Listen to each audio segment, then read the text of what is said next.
Hey guys, Mapletail here. Welcome back to Rants and Draws, the series where I talk about warriors and, well, draw. Today we're taking a look at the preview for the upcoming book in the Warrior Cat series, River. And we're drawing some new kits that got revealed. Before I get into it, don't forget to like and subscribe for more videos like this. Let's jump right into that prologue. It takes place at a gathering where it is said that Misty Star is going to speak about changes to the warrior code. Our POV character isn't named, just said to be a ShadowClan Tom with black and white fur. He finds and sits with a SkyClan she-cat with white fur and brown splotches. He thinks about how the two fell in love during her shifts guarding Ashfur in the last arc. And the two are clearly very excited about possible changes to the code, specifically about forbidden relationships between cats from different clans. We only get a glimpse of their story, but it's so sweet, and I really hope things work out for them. And cats like them. But I doubt it'll be that easy. Based on looking at the allegiances, my best guess for the identities of these two cats are Spireclaw and Fringe Whisker. Chapter 1 starts off with new protagonist, Flamepaw. The moment I've been waiting for. My favorite background boy's time to shine. My god, and not only that, but he's about to start his warrior assessment. I'm so happy for him. Even if he seems super nervous. I'd still love if he gets named Flamesong for his late father, even if the suffix is more likely to be given to his sister Finchpaw.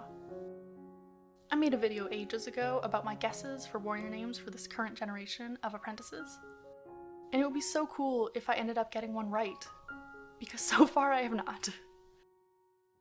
Flamepaw listens in on senior warriors discussing changes to the code, specifically the idea of deposing leaders like Ashfur. There's a bit of arguing about the idea, and some cats take it a bit far, like talking about killing a leader to get rid of their 9 lives if StarClan doesn't do so. But most cats at least somewhat agree it's a necessary change.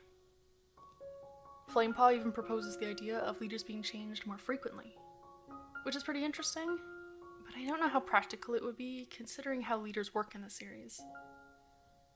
Flamepaw also laments over having such famous kin, like Squirrelflight, Bramblestar, and Firestar. And he had a thought that many of us did when Flamepaw was sort of named for Firestar, despite being an all-black cat. It must be a lot of pressure living up to such a legacy, and not feeling like people see you for you.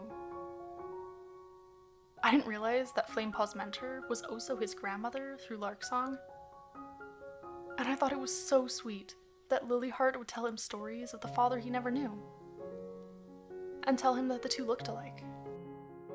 Makes me hope even more that he is named after his father. The father that Flamepaw hopes would have understood him better than Sparkpelt does. And Flamepaw feeling as though his mother doesn't even like him hit hard. As she was so depressed from losing her mate and newborn kit Flickerkit, Sorrelstripe had to take over for caring for him as a young kit. It's hard to see him feel so estranged from his birth family, wishing that Sorrelstripe was his mother instead. He seems to get along well with his foster brother Baypaw though, which was really nice to see. I'm glad he's not totally alone. The warrior assessment ends up going very poorly for Flamepaw as he barely managed to catch any prey.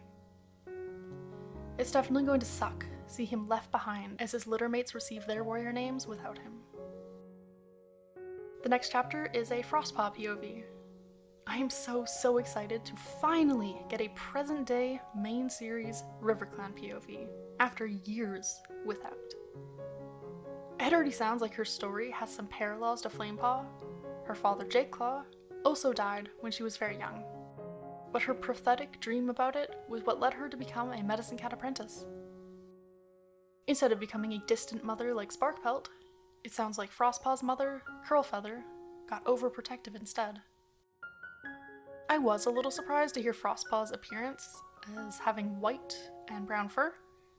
My more silver and white drawing seems a little inaccurate now, until I reread the allegiances, where she's described as pale gray. As usual, what's Warrior Cats without the mistakes? Anyways, the chapter continues with Frostpaw's first trip to the moon pool, and apparently her first trip out of Riverclan camp. Very exciting. I love that Mothwing describes the Medicine Cats as a friendly bunch as a whole, but Shadowsight is being seriously weird, and Jayfeather, is Jayfeather. When she actually meets the Medicine Cats, she's clearly intimidated by all the cats present. Me, on the other hand, was very happy to see them all again. Frostpaw remarked that Shadowsight had an awful lot of scars for a medicine cat, which makes a lot of sense considering. And I'm glad for that continuity there. It was so nice that Whistlepaw of WindClan went over to talk to and reassure Frostpaw. I hope the two become friends, as the only current medicine cat apprentices. It saddened me so much to see Shadowsight standing back with Mothwing during the time when everyone's supposed to meet with StarClan. I still find it so stupid that after everything he went through and did for them, he lost his connection to his ancestors.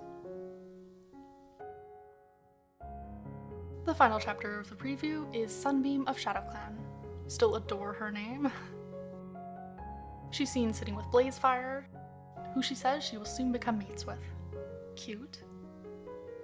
Blazefire's teasing about her name and her always lazing in the sun was adorable. Really like their dynamic so far. They talk about hopefully becoming mentors soon. Well, Sunbeam at least. And that Dovewing and Tirestar's kids are almost old enough.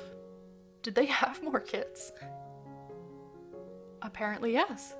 Just check the list again and they have new children. Rowan Kit and Birch Kit. Adorable. And I saw that Spotfur finally had her kits too, and pretty predictably named them Bristle Kit, Stem Kit, and Grey Kit. Not that I'm complaining, I think it's very sweet. I was happy to get more of Lightleap when her and Sunbeam went hunting together. I'm a big fan of her, and it was hard to see her struggle with the events of the last book, and felt as though she had to prove her bravery. It was nice that the Erins didn't just forget her inclusion in the last book though. Something they would often do. She wasn't a very good friend to Sunbeam though. At all. After going after a squirrel and falling from a tree, landing on poor Sunbeam, I was so disappointed to see Lightleap more concerned about herself and not getting in trouble again than a friend she hurt in her recklessness. I'm really worried about Sunbeam too. I hope she's not too seriously injured. Luckily, they got her to Shadowsight, and he was able to help, and was someone that Sunbeam was comfortable confiding in, despite Lightleap's wishes. And that's it for the preview. Chapter 3 felt kinda short, so we might get more of it before the book is released. I'll keep an eye out. Anyways, that's about it for me. Enjoy the rest of the drawing.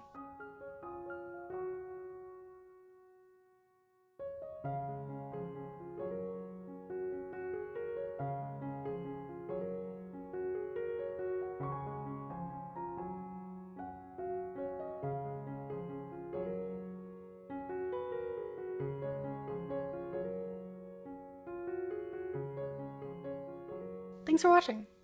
I really enjoyed this little preview for River, and getting to know our new protagonists a little. If you've given it a read, let me know what you thought. I'll try to leave a link in the description too. And I'll see you next Thursday.